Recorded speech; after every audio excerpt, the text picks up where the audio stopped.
जय हिंद साथियों, स्वागत है आप सभी लोगों का हमारी इस यूट्यूब चैनल में। आज की इस वीडियो में बात ये करने वाले हैं कोशिका के बारे में। इससे पहले भी हमने एक वीडियो बनाकर रखा है कोशिका के बारे में, जो पार्ट 1 करके है। उस वीडियो का जो लिंक है इस वाले वीडियो के डिस्क्रिप्शन में डाल देंगे, और जो लोग उस वीडियो को नहीं देखें सबसे पहले उस वीडियो को देख लें और फिर उसके बाद में इसको देखें, तो इससे क्या होगा, इससे ज़्यादा समझ में आएगी। ठीक है, तो चलते हैं वीडियो को स्टार्ट करते हैं। देखिए, सेल कोशिका। अब इसमें हमने क्या काम किया था कि माइटोकॉन्ड्रिया को पढ़ा था और फिर उसके बाद में गोल्गी बॉडी को पढ़ा था और वैक्यूल्स को पढ़ा था। हाँ, अब इसमें हमें क्या काम करना है कि सेंट्रोसोम को पढ़ना है। किस चीज को? सेंट्रोसोम को। ठीक है, तो देखिए सेंट्रोसोम जो होता है इसे हिंदी में बोलते हैं तारक काय। सेंट्रोसोम को हिंदी में क्या बोलेंगे? तारक काय बोलते हैं। ठीक है, और फिर उसके बाद में जो सेंट्रोसोम का खोज किया, एक बोबरी नाम के एक विद्वान थे, एक वैज्ञानिक थे। हाँ, वो बोबरी नाम के वैज्ञानिक ने क्या काम किया कि सेंट्रोसोम का खोज किया। सवाल ये उठता है कि सेंट्रोसोम का खोज कब किया गया? हाँ, तो देखिए जब खोज किया गया उसे क्या बोलेंगे? 1888 में। ठीक है, 1888 में बोबरी नाम के विद्वान ने, वैज्ञानिक ने इस सेंट्रोसोम का खोज किया था। ठीक, फिर उसके बाद देखिए आगे बढ़ते हैं। सवाल ये उठता है कि जो सेंट्रोसोम होता है इसका कार्य क्या होता है। देखिए सवाल जो पूछा जा रहा है, ये पूछा गया कि सेंट्रोसोम का खोज किसने किया, तो इसका खोज बोबरी ने किया था। और फिर उसके बाद में कब खोज किया गया, तो 1888 ईस्वी में किया गया। और फिर उसके बाद में सवाल अब ये पूछा जा रहा है कि सेंट्रोसोम का कार्य क्या होता है। तो देखिए जो सेंट्रोसोम का कार्य होता है ये क्या काम करता है? कोशिका विभाजन का काम करता है। सेंट्रोसोम कोशिका विभाजन करने का काम करता है। देखिए हमने पहले वाले वीडियो में कोशिका विभाजन का मतलब यही बताया था कि एक कोशिका का यानी एक कोशिकाओं का टूटकर दो कोशिकाओं का बनना ही क्या कहलाता है? कोशिका विभाजन। तो देखिए जो सेंट्रोसोम होता है ये क्या काम करता है? कोशिका विभाजन यानी कि पुनर्निर्माण करने का काम करता है। ठीक है, और फिर उसके बाद देखिए ये जो कोशिका विभाजन होता है ये सबसे तेज कहां पर होता है? ये भी पूछा जाता है कि सबसे तेज विभाजन कहां होता है, शरीर के किस हिस्से में होता है? तो सबसे तेज विभाजन जो होता है लीवर में होता है। ठीक है, कहा यह जाता है कि अगर जो लीवर में कहीं पर कट पिट जाए तो ऑटोमेटिक लीवर ठीक हो सकता है। ठीक है, लेकिन देखिए जो ब्रेन होता है ना, ब्रेन में कोशिका विभाजन नहीं होता है। ब्रेन में कोशिका विभाजन नहीं होता। सवाल ये उठता है जब ब्रेन में कोशिका विभाजन नहीं होता तो कैंसर क्यों होता है, ब्रेन ट्यूमर क्यों होता है? तो देखिए ब्रेन ट्यूमर इसलिए होता है क्योंकि देखिए ब्रेन में 90% जो पाया जाता है वो क्या पाया जाता है? न्यूरॉन पाया जाता है। और 10% क्या पाया जाता है? गिलियल सेल पाया जाता है। जिस गिलियल सेल में क्या होता है कि ये सेंट्रोसोम उपलब्ध रहते हैं। हाँ, उसमें पाए जाते हैं। और फिर उसके बाद में जब आदमी को चोट लगती है, ज्यादा तेजी से चोट लगती है, तो कोशिका क्या है? सेंट्रोसोम जो होते हैं वो अनकंट्रोल यानी कि कंट्रोल के बाहर हो जाते हैं। और जब कंट्रोल के बाहर होते हैं तो फिर उसके बाद में ब्रेन ट्यूमर यानी कि ब्रेन में कैंसर हो जाता है। ठीक है, तो देखिए इसमें हमने क्या पढ़ा कि सेंट्रोसोम का खोज किसने? बोबरी नाम के वैज्ञानिक ने किया था। और फिर उसके बाद में ये कोशिका विभाजन करने का कार्य करता है। और फिर उसके बाद में सबसे तेज जो विभाजन होता है लीवर में होता है और ब्रेन में कोई विभाजन नहीं होता। ठीक है, ये चीज पढ़े। तो देखिए सेंट्रोसोम हो गया। इससे पहले हमने माइटोकॉन्ड्रिया को पढ़ा था पहले वाले वीडियो में, गोल्गी बॉडी को पढ़े और फिर उसके बाद में वैक्यूल्स को पढ़े। अब हमें क्या पढ़ना है? अब पढ़ना है एंडोप्लाज्मिक रेटिकुलम। क्या पढ़ना है? Endoplasmic reticulum. ठीक है, एंडोप्लाज्मिक रेटिकुलम ER, जिसे शॉर्ट में बोलते हैं ER। ठीक है, देखिए एंडोप्लाज्मिक रेटिकुलम जो है इसका कार्य क्या होता है? हमेशा पूछा जाता है कि एंडोप्लाज्मिक रेटिकुलम का कार्य क्या होता है। तो जो एंडोप्लाज्मिक रेटिकुलम होता है ये क्या काम करता है? कंकाल का काम करता है। कोशिका के अंदर एक कंकाल का काम करता है। ठीक है, जैसे आदमी जब घर बनाता है देखे होंगे तो पिलर डालता है। वो पिलर क्या काम करता है कि छत को जमीन पर गिरने से बचाता है। वैसे ही ये जो कंकाल होते हैं ये क्या काम करते हैं कि जो कोशिका होता है कोशिका को पचकने से बचाता है, यानी कि कोशिका को पचकने नहीं देता है। ठीक है, और साथ ही में हेल्प प्रोवाइड करने का काम करता है। देखिए जो ये क्या नाम है इनका, एंडोप्लाज्मिक रेटिकुलम होते हैं, इसके दो भाग होते हैं। ठीक है, इसके दो भाग होते हैं, एक होता है स्मूथ ER और दूसरा होता है रफ ER। एक होगा स्मूथ ER और दूसरा होगा रफ ER। ठीक है, जो स्मूथ ER होता है ये चिकना भाग होता है। और फिर उसके बाद में इसको क्या बोलेंगे? जो रफ ER होता है ये क्या काम कैसा होता है? ये खुरदुरा भाग होता है। ठीक है, यानी इसके दो भाग होते हैं। हाँ, एक होता है चिकना भाग और दूसरा क्या होता है, खुरदरा भाग। ठीक है, फिगर कुछ अलग बनेगा, बस समझाने के लिए ऐसे बना रहे हैं।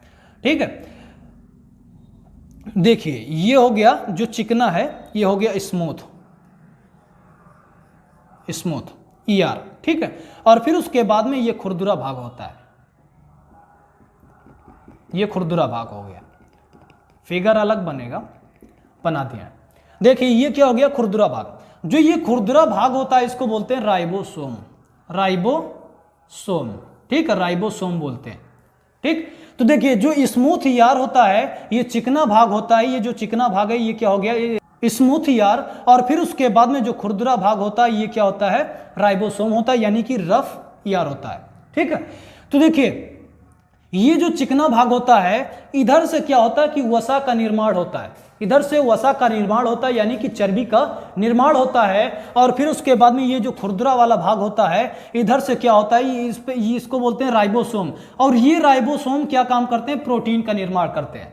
ये राइबोसोम क्या काम करेंगे, प्रोटीन का निर्माण करते हैं। देखिए ये हम नहीं बोल सकते हैं कि स्मूथ जो होता है इससे क्या होता है कि वसा का निर्माण होता है और फिर उसके बाद में रफ से प्रोटीन का निर्माण नहीं। जो ये चिकना वाला भाग होता है, इस साइड से क्या होता है कि वसा का निर्माण होता है और इस पर जो खुरदुरा भाग पाए जाते हैं इसको बोलते हैं ये राइबोसोम। और राइबोसोम क्या काम करते हैं, प्रोटीन का निर्माण करने का काम करते हैं। ठीक है, तो इतना समझ में आया। हाँ, आगे बढ़े। देखिए फिर उसके बाद में अब राइबोसोम के बारे में हम पढ़ते हैं। जो राइबोसोम है इसका खोज जॉर्ज पेलेड ने किया था, जिसे बोलते हैं पेलेडे करके, जॉर्ज पेलेड ने किया था। अच्छा, कब किया था, 1955 ईस्वी में किया था। इसका खोज 1955 ईस्वी में किया गया। ठीक है, और फिर उसके बाद देखिए जो राइबोसोम होते हैं ना, ये दो प्रकार के होते हैं, एक होता है 70S और दूसरा होता है 80S। जो 70S होता है यह क्या होता है, छोटा होता है, और जो 80S होता है ये क्या होता है, बड़ा होता है। हाँ, यानी राइबोसोम कितने, दो प्रकार के होते हैं, 70S और फिर उसके बाद में 80S। जो 70S होता है ये कैसा छोटा होता है और 80S जो होता है ये कैसा बड़ा होता है। ठीक है, देखिए ये हो गया 70S और दूसरा हो गया 80S। 70S क्या होगा, छोटा होगा, और 80S क्या होता है, बड़ा होता है। ठीक है, तो देखिए यानी कि ये होता है, ये जो छोटा होता है ये होता है प्रोकैरियोटिक, और जो बड़ा होता है ये कैसा होता है, यूकैरियोटिक। हाँ, यानी कि ये कैसा प्रोकैरियोटिक और फिर उसके बाद में ये कैसा यूकैरियोटिक होता है। हाँ, यानी कि आपको अगर जो अच्छे मतलब दो लाइन में इसका डिफिनीशन पढ़ना है तो हम क्या बोलेंगे, यानी कि 70S जिसे हम अपनी नंगी आंखों से देख ना सके। सवाल ये उठता है नंगी आंखों से देख ना सके तो कैसे देख सके, जिसे देखने के लिए हमें माइक्रोस्कोप की आवश्यकता पड़ती है उसे क्या बोलते हैं, प्रोकैरियोटिक। और फिर उसके बाद में जिसे हम नंगी आंखों से देख सके और जिसे देखने के लिए हमें माइक्रोस्कोप की आवश्यकता ना हो उसे हम क्या बोलेंगे, यूकैरियोटिक। ठीक, तो ये हो गया राइबोसोम। हाँ, हम क्या पढ़े, माइटोकॉन्ड्रिया के बारे में पढ़े, गल्जी बॉडी के बारे में पढ़े, वैक्यूल्स के बारे में पढ़े, सेंट्रोसोम, और फिर उसके बाद में एंडोप्लाज्मिक रेटिकुलम के बारे में पढ़े, और फिर उसके बाद में राइबोसोम के बारे में पढ़े। अब आगे पढ़ना है किसके बारे में, केंद्रक के बारे में। किसके बारे में, केंद्रक। देखिए केंद्रक के बारे में जिसे हम न्यूक्लियस बोलते हैं। ठीक, जो केंद्रक है इसका खोज रॉबर्ट ब्राउन ने किया था। रॉबर्ट ब्राउन एक वैज्ञानिक हैं जिन्होंने इसका खोज किया। सवाल ये उठता है कब किया, तो 1831 ईस्वी में किया था, बहुत पहले किया। हाँ, यानी कि इसका खोज 1831 ईस्वी में किया गया। देखिए केंद्रक में पाया जाता है, राइबोसोम में पाया जाता है डीएनए प्लस आरएनए, डीएनए और आरएनए। ठीक है, और फिर उसके बाद देखिए जो ये क्या नाम है, केंद्रक होता है, ये ब्रेन ऑफ सेल कहा जाता है। ब्रेन ऑफ सेल यानी कि सेल का क्या होता है, दिमाग होता है। ठीक है, तो इतना समझ में आया। अब इसका अगर जो समझ में आया तो एक बार स्क्रीनशॉट लीजिए और फिर उसके बाद में आगे बढ़ते हैं।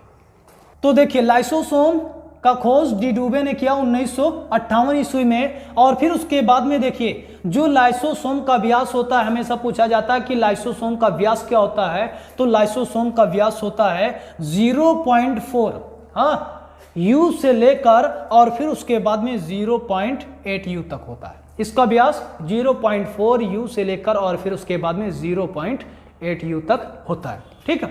और फिर उसके बाद देखिए जो लाइसोसोम होता है ये क्या होता है कि एक हाइड्रोलाइटिक एंजाइम छोड़ता है।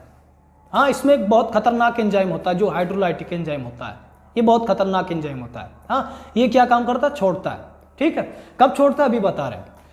तो देखिए ये लाइसोसोम क्या काम करेगा कि जो कोशिका माइटोकॉन्ड्रिया है, गाल्जी वाल्डी है, फिर उसके बाद में वैक्यूल्स या सेंट्रोसोम है या एंडोप्लाज्मिक रेटिकुलम है, हाँ, यदि कोई प्रॉपर काम नहीं करेंगे, बराबर काम नहीं कर रहे हैं, तो उनको ये क्या काम करता है कि एक एंजाइम छोड़ता है जिस एंजाइम का नाम है हाइड्रोलाइटिक एंजाइम। ये क्या काम करता है, जब इस एंजाइम को छोड़ता है तो जो बराबर काम नहीं कर रहे हैं वो एंजाइम इन सभी को कोशिकाओं को मार देता है। ठीक है, इसलिए मारता है क्योंकि अगर जो ये मरेंगे तो शरीर के अंदर सड़ेंगे। ठीक है, तो लाइसोसोम क्या काम करेगा, इनको पहले से मार देता है और फिर उसके बाद में इनका काम तमाम कर देगा। ठीक है, और फिर उसके बाद देखिए अब हम बात करेंगे जीवद्रव की। हाँ, जीवद्रव। ठीक है, तो देखिए जो जीवद्रव है इसका खोज डुजार्डिन ने किया था। इसका खोज डुजार्डिन ने 1835 में किया था। इसका खोज डुजार्डिन ने किया, वो भी 1835 ईस्वी में किया था। ठीक है, और फिर उसके बाद में एक और वैज्ञानिक है जिनका नाम है पुरकिंजे। हाँ, तो पुरकिंजे ने क्या काम किया कि इसका नाम दिया था, हाँ, इसका नाम दिया था कि जो जीवद्रव था ना इसका नाम दिया था प्रोटोप्लाज्म। इसका नाम प्रोटोप्लाज्म किसने दिया, पुरकिंजे ने किया। ठीक है, और फिर उसके बाद देखिए यदि जीवद्रव में मानव के शरीर में 1% की जीवद्रव की कमी आई तो आदमी को क्या लगेगा, प्यास लगेगा। ठीक है, यदि मानव के शरीर में 1% जीवद्रव की कमी होगी तो क्या होगा, प्यास लगेगा। अगर जो 10% जीवद्रव की कमी होगी तो क्या होगा, आदमी का मृत्यु हो जाएगा। ठीक है, ये जो प्रोटोप्लाज्म जीवद्रव होते हैं ये दो प्रकार के होते हैं, एक होता है साइटोप्लाज्म और दूसरा होता है न्यूक्लियोप्लाज्म। ठीक है, देखिए जीवद्रव जो होते हैं ये जो भरे हैं ना यही सब क्या है, जीवद्रव है। हाँ, देखिए ये कोशिका के अंदर भरे होते हैं, इसलिए भरे होते हैं क्योंकि ये सभी कोशिकाओं आपस में टकराए ना, आपस में टकराए ना। ठीक है, इन सभी को टकराने से ये क्या काम करते हैं, बचाते हैं। हाँ, ये बचाते हैं। ठीक है, तो देखिए ये जो भरे हैं यही सब क्या है, जीवद्रव है। ठीक है, और फिर उसके बाद में ये जो बाहर से भरे हैं ये देखिए ये क्या है, साइटो। ये सब ये जो जीवद्रव है ये क्या है, साइटो। और जो केंद्रक के अंदर भरा है ये क्या है, न्यूक्लियोप्लाज्म। ठीक है, ये न्यूक्लियोप्लाज्म, ये क्या हो गया, न्यूक्लियोप्लाज्म। और फिर उसके बाद में ये क्या हो गया, साइटोप्लाज्म। ठीक, यदि मानव शरीर में 1% जीवद्रव की कमी होगी तो प्यास लगेगी, अगर जो 10% की कमी होगी तो क्या होगा, आदमी का मौत हो जाएगा। ठीक है, तो उम्मीद करते हैं आज का ये वीडियो समझ में आया होगा। अब मिलते हैं अगली वीडियो में, तब तक के लिए जय हिंद।